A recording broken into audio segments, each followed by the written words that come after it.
रायगडचं बांधकाम केलंय. त्यांचं नाव आहे सेवेचे ठाई तत्पर हिरोजी इंदुळकर.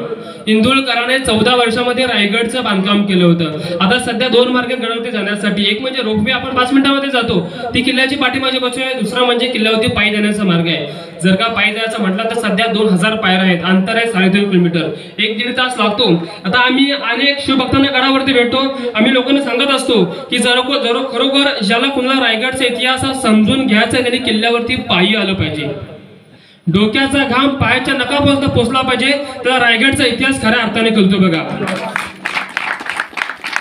आपण ज्यावेळी रायगडावरती पायी जातो, एक रायगडचा 75% भाग चढलो की आपल्याला रायगडचा मेन गेट लागतो. सर्वांनी एक मेन गेट पाहिला असेल, त्याला काय म्हणतात, महादरवाजा. रायगडचा मेन गेट आहे. जर का आपण व्यवस्थित त्याची कल्पना आता आपल्या समोर आणली तर गेट हा आपल्याला नागमोडी पद्धतीचा पाहायला भेटतो. आता नागमोडी म्हणजे काय, तर आपल्याला आतमध्ये जाऊन उजव्या हाताला वळून आतमध्ये यावं लागतं. समोर सरळ एंट्री होत नाही. त्या समोर 2 भले मोठी बुरुज देखील आहेत. त्या 2 बुरुजांची नावं आहेत जय आणि विजय. विष्णूचे 2 द्वारपाल होते, त्यांची नावं काय होती, जय आणि विजय. त्यांचे 2 नावे 2 बुरुजांना ठेवले आहेत बघा. त्याच्या आतमध्ये आता एक दरवाजा बसवलाय. दरवाजा आता बसवला 2016 मध्ये भारत सरकारने. तेव्हाचा गेट इंग्रजांनी तिथून पूर्णपणे काढून टाकला होता. आपण तिथून वरती गेल्यानंतर रायगडाच्या वरती आपण पोहोचलो की आपल्याला एक वर तलाव पाहायला भेटतो. तलावाला काय म्हटलं आहे, हत्ती तलाव. तुम्हाला नंतर त्याची माहिती सांगतो. हत्ती तलावाच्या नंतर आपण थोडा वरती गेलो वरच्या बाजूला तर आपल्याला अजून एक मोठा तलाव पाहायला भेटतो. त्याला म्हटलं आहे गंगासागर तलाव. आपल्या सर्वांनी तो पाहिला असेल किंवा तुम्हाला थोडीफार कल्पना असेल. आता गंगासागर पाहायला म्हटलं तर रायगड किल्ल्यावरचा सर्वात मोठा तलाव आहे. जवळपास त्याची खोली म्हटले तर 35 फूट खोली आहे आणि 96 मीटरचा घेरा आहे. आता जसा एक तलाव आहे ना, अशी किल्ल्यावरती मोठी मोठी 11 तलाव, 84 पाण्याच्या टाक्या आणि गडावरती 350 इमारती आहेत. एक साधी सिंपल गोष्ट तुम्हाला मी सांगतो की जर का आता आपण विचार करायला गेलो ना तर आपला एक एप्रिल मे महिना आला की आपल्यामध्ये पाण्याची टंचाई येते. परंतु रायगड किल्ल्यावरती जरी 1 वर्ष पाऊस नाही सुद्धा पडला तरी सुद्धा पाणी पुरेल असे राजांनी त्या ठिकाणी व्यवस्था करून ठेवली होती बघा. मोठी मोठी 11 तलावात होती. आपण गडावरती पायी जातो, आपल्या बॅग सुद्धा आपली जड वाटते. 2 तास लागतात, 2000 पायऱ्या आहेत त्याच्यावर जायचं म्हटलं तर. परंतु एक प्रश्न पडतो की रायगड बांधकामासाठी मोठ्या मोठ्या दगड देखील वापरल्यात. दगड आणला कुठून, एक प्रश्न निर्माण होतो आपल्या डोक्यामध्ये. प्रश्न पडतो, खूप दगड मोठा आहे. आता दगड 2-2 माणसांना हलणार देखील एवढा मोठा दगड आहे. मग दगड आणला कुठून, तो जो दगड आहे ना तो दगड त्याच तलावामधून काढून घेतला. दगड काढला, मोठे मोठे खड्डे तयार झाले. खड्डे भरायचे कसे काय, त्याच खड्ड्यांच्या खालच्या बाजूला भिंत मांडली, त्यालाच तलावाचा आकार दिलं. म्हणजे एका दगडामध्ये 2 पक्षी मारले होते. पियाले पाणी झालं आणि बांधकामाला दगड सुद्धा झाला होता बघा. तो गंगासागर तलाव आहे. आपल्या राजांचा राज्याभिषेकाला काशीवरून एक गागा भट्ट आले होते आणि त्यांनी येताना 7 नद्यांचं 60 समुद्रांचं पाणी आणलं होतं राज्याभिषेकासाठी. राज्याभिषेकानंतर जे काही पाणी राहिलं ते गंगासागरात ठेवलं. तलाव होता तो, तलावामध्ये पाणी ओतलं आणि त्यानंतर त्याचं नाव ठेवलं शिवतीर्थ गंगासागर तलाव. आता गंगा म्हणजे नदी आणि सागर म्हणजे समुद्र, असे त्याचं नाव त्या ठिकाणी ठेवण्यात आलं होतं. आता आपण अजून थोडा पुढे जाऊयात. आपण रायगड किल्ल्यावरती एक राण्यांचे महाल तुम्ही पाहिला असाल. तो जो संपूर्ण भाग आहे ना त्याला बाले किल्ला म्हणतात. म्हणजे नगरखाना तो राणींचे महाल, याच्या मधल्याला बाले किल्ला म्हणतात. बाले किल्ला म्हणजे काय, तर किल्ल्याच्या आतमध्ये अजून एक किल्ला, एक आताचा आपण म्हणतो सुरक्षित VIP एरिया, हा बाले किल्ला होता. आता आपण जर का राण्यांचा महाल पाहायला गेलो तर आपल्याला 6 राण्यांचे 6 महाल रायगडावरती पाहायला भेटतात. मग एक प्रश्न पडतो की जर का रायगड किल्ल्यावरती 6 राण्यांचे 6 महाल असतील तर नक्की छत्रपती शिवाजी राजांना राण्या किती होत्या आपल्याला माहिती आहे का?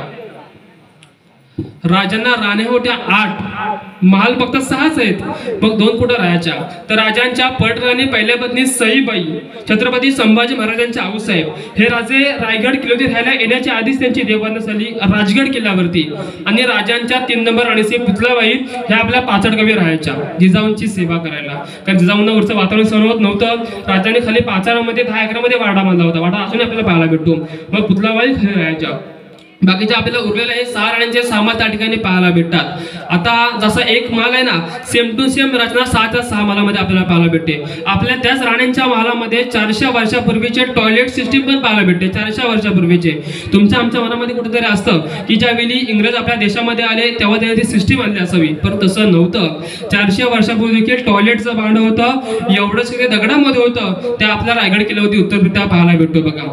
आपण तिथून थोडं अजून पुढे जाऊयात. आपल्याला राणींच्या महालाच्या खालच्या बाजूला अजून काही तुटक्या अवस्थेत थोड्याफार इमारती आहेत. रोपवेने भरती होतो ना पाठीमागच्या बाजूला, त्याला मंत्र्यांची घरं म्हटली. हिंदवी स्वराज्याचे 8 मंत्री होते.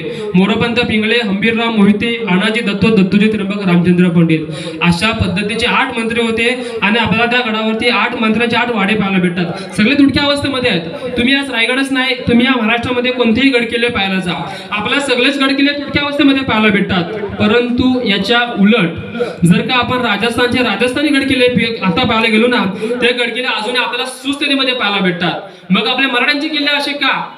तर बघा, इंग्रजांनी हा मराठी सत्तेचा राज केला होता आणि मराठ्यांनी इंग्रजांना शेवटपर्यंत लढा दिला होता. एक युक्ती तुम्हाला सांगतो, तुम्ही कधी ऐकले असेल की कालोकाला भीत नाही, कारण त्याला उजाडाची साथ आहे, मोडेन पण वागणाऱ्या मराठ्याची जात आहे. मराठी हे कधी कोणासमोर झुकले नव्हते, म्हणून अशा आपल्या गडकिल्ले आपल्या पडक्यावरमध्ये पाहायला भेटतात. आपण त्याच्या अजून थोडं पुढे जाऊया. त्याच्यात तुम्हाला मी थोडक्यामध्ये सांगतो की आपण जर का गंगासागराच्या वरती गेलो, गंगासागर तलावाजवळून, तर आपल्याला एक पालखी दरवाजा पाहायला भेटतो. पालखी दरवाजा, एक मेन दरवाजा, असे 2 गेट आहेत पाठीमागच्या बाजूला. बाले किल्ल्याच्या पाठीमागची गोष्ट करतोय मी. आता पालखी गेट म्हणजे काय, तर ज्यावेळी राजांची पालखी जायची तेव्हा पालखी गेट मधून आणखी एंट्री करायची. मेन दरवाजा म्हणजे राजांच्या राण्या किंवा राजगंधी स्त्रिया, थोडक्यात स्त्रियांसाठी तो मेन दरवाजा होता. आपण अजून थोडं आणखी त्याच्या पुढे जाऊयात. बघा, आपण अजून पुढे गेल्यानंतर आपल्याला एका जागेवरून म्हणजे जवळजवळ मेघडंबरीच्या पाठीमागच्या बाजूला एका लाईनीमध्ये 4 चौत्र आहेत. त्याच्यामध्ये जो समोरचा 1 नंबर चौत्र आहे ना या बाजूला, तो राजांचा खरा राहता राजमहाल आहे. म्हणजे आपल्या थोडक्यामध्ये राजांचं घर. त्या काळामध्ये राजांचा राजमहाल हा 2 मजली होता. आतमध्ये रेशमी कापडाने, मखमली पडद्याने आणि गोंड्यांच्या फुलाने सजवला जायचा आणि आपले राजे त्या भव्य दिव्य वातावरणामध्ये राज्य करायचे.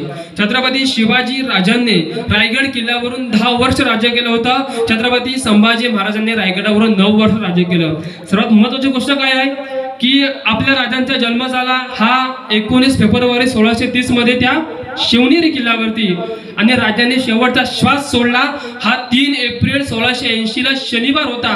आणि शनिवारी दुपारच्या 12च्या पहरी राजांनी शेवटचा श्वास रायगडावरती त्याच जागेवर ठेवला होता. ती जागा खूप महत्त्वाची आहे. छत्रपती शिवाजी